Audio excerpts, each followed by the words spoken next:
Hello everyone, आज के इस वीडियो में हम पढ़ने वाले हैं क्लास 12th फिजिक्स का मोस्ट इम्पॉर्टेंट टॉपिक। आज के इस वीडियो में हम पढ़ेंगे जो है प्रकाश का डॉपलर प्रभाव, या तो प्रकाश का डॉपलर प्रभाव कहें या आप कह सकते हैं डॉपलर प्रभाव। ठीक है, तो ये आपसे पूछ लिया जाता है कि डॉपलर प्रभाव किसे कहते हैं तथा डॉपलर प्रभाव की शर्तों की व्याख्या कीजिए।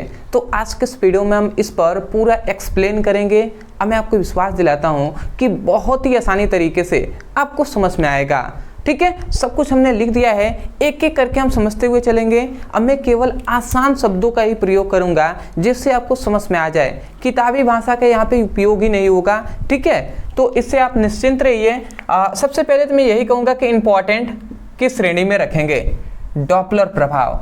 अब आता है डॉपलर प्रभाव में क्या हमें बताया गया।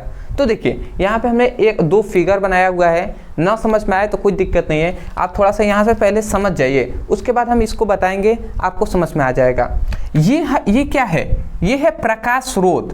प्रकाश स्रोत का मतलब क्या होता है, जहाँ से प्रकाश का उद्गम होता है, प्रकाश निकलता है, लाइट निकलता है। तो सपोज डेट ये क्या है, प्रकाश स्रोत है। मैं यहाँ पे लिख दूँ प्रकाश स्रोत है। ठीक है, ये क्या है, प्रकाश स्रोत है।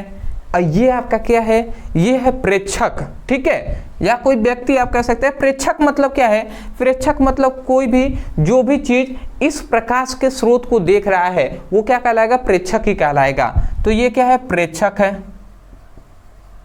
आप एक एक चीजों को समझते हुए चलेंगे। तो देखिए ये प्रकाश स्रोत है और ये प्रेक्षक है। ठीक है, अब क्या होता है कि जब प्रकाश स्रोत और प्रेक्षक के बीच आपेक्षीय गति होता है, मतलब इन दोनों के बीच में कौन सी गति होगा, इन दोनों के बीच में आपेक्षीय गति होगा। आपेक्षिक गति या आपेक्षिक गति कहे या आपेक्षिक वेग कहे। ठीक है, तो जब प्रकाश स्रोत और प्रेक्षक के बीच आपेक्षीय गति होता है तो क्या होता है कि प्रकाश स्रोत से निकलने वाली जो प्रकाश की आवृत्ति होती है, इस स्रोत से निकलने वाली जो प्रकाश की जो आवृत्ति होती है, प्रकाश की जो आवृत्ति होती है उसमें क्या होता है, उसमें आभासीय परिवर्तन होता है। आभासी परिवर्तन होता है। ठीक है, तो इसी घटना को ही हम क्या कहते हैं, डॉपलर प्रभाव कहते हैं। आपको समझ में आया, हमने क्या कहा, जब प्रकाश स्रोत और प्रेक्षक के बीच आपेक्षीय गति होता है तो क्या होता है, प्रकाश स्रोत से निकलने वाले प्रकाश की आवृत्ति में क्या होता है, आभासी परिवर्तन होता है। और इसी घटना को हम डॉपलर प्रभाव कहते हैं। अब बहुत से ऐसे स्टूडेंट होंगे जो कहेंगे कि सर हमें आपेक्षीय गति ही नहीं पता, तो हमें कैसे पता चलेगा कि वास्तव में क्या हो रहा है। देखिए आपेक्षीय गति या आपेक्षीय वेग के बारे में हमने डिटेल में एक्सप्लेन कर दिया है क्लास 11th में। नहीं पढ़े हैं तो यदि आप अच्छे से समझना चाहते हैं तो आप लिखिएगा यूट्यूब पर आपेक्षीय गति ब्रदर सर, इतना लिख कर सर्च करेंगे, वीडियो आपको मिल जाएगा।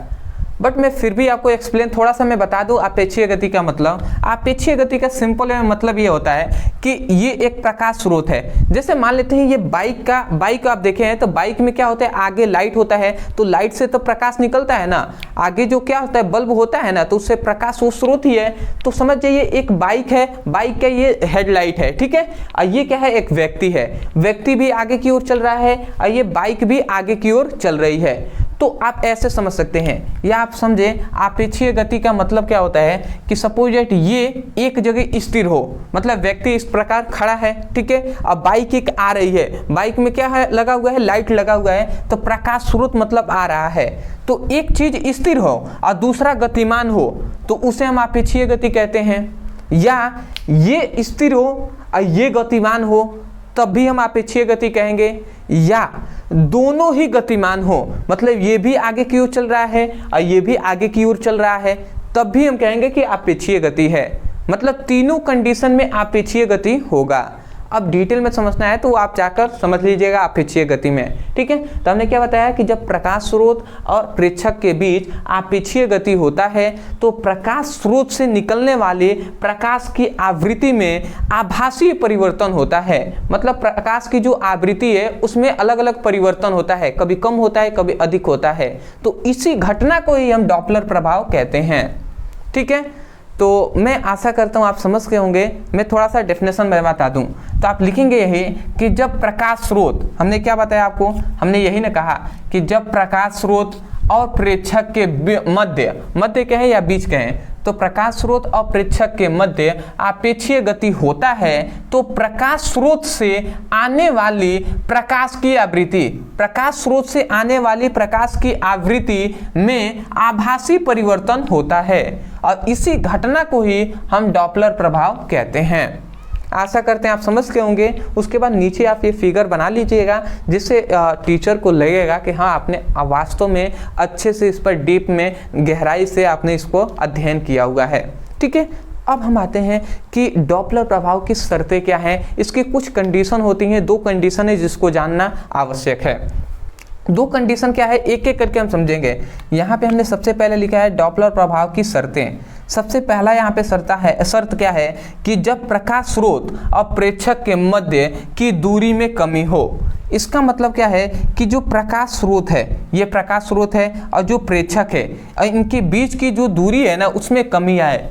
मतलब क्या है कि ये मान लेते हैं, सपोज डेट मान लेते हैं कि ये प्रेक्षक है तो ये यहीं पर है और ये गति करते हुए यहाँ से ये आगे बढ़ रहा है। तो जैसे जैसे ये आगे बढ़ेगा तो इनके बीच की दूरी में कमी होगी ना। तो वही कहा जा रहा है कि जब प्रकाश स्रोत और प्रेक्षक के बीच की दूरी में कमी हो तो प्रकाश की आवृत्ति में क्या क्या परिवर्तन होता है। तो वही बताया गया कि देखिए तरंगदैर्घ्य में आभासीय कमी होगा। मतलब जो प्रकाश का तरंगदैर्घ्य होता है उसमें आभासीय कमी होता है, जिसके कारण जो प्रकाश की आवृत्ति में क्या होता है, आभासीय वृद्धि होता है। समझ में आया हमने क्या कहा। ठीक है, आप लिखना चाहें तो आप आगे लिख सकते हैं कि प्रकाश के तरंगदैर्घ्य, ठीक है, या प्रकाश की आवृत्ति। जैसे यहाँ पे प्रकाश की आवृत्ति हमने लिखा है तो बहुत से स्टूडेंट ऐसे होंगे जो कंफ्यूज हो जाएंगे कि आवृत्ति ही यहाँ पे कहा जा रहा है, बल्कि आवृत्ति का मतलब प्रकाश की ही आवृत्ति की बात हो रही है। तो मतलब यहाँ पे इन दोनों की बीच की दूरी में यदि कमी होता है तो यहाँ पे क्या बताया गया कि जो प्रकाश के तरंगदैर्घ्य में क्या होता है, आभासीय कमी होता है। और जब आभासीय कमी होगा तरंगदैर्घ्य में तो जो प्रकाश की आवृत्ति होगा उसमें आभासीय वृद्धि हो जाएगा, क्योंकि जो तरंगदैर्घ्य होता है ना वो क्या है, आवृत्ति के व्युत्क्रमानुपाती होता है। तरंगदैर्घ्य यदि कम होगा तो आवृत्ति क्या हो जाएगी, अधिक हो जाएगी। वही कहा जा रहा है वृद्धि हो जा रहा है।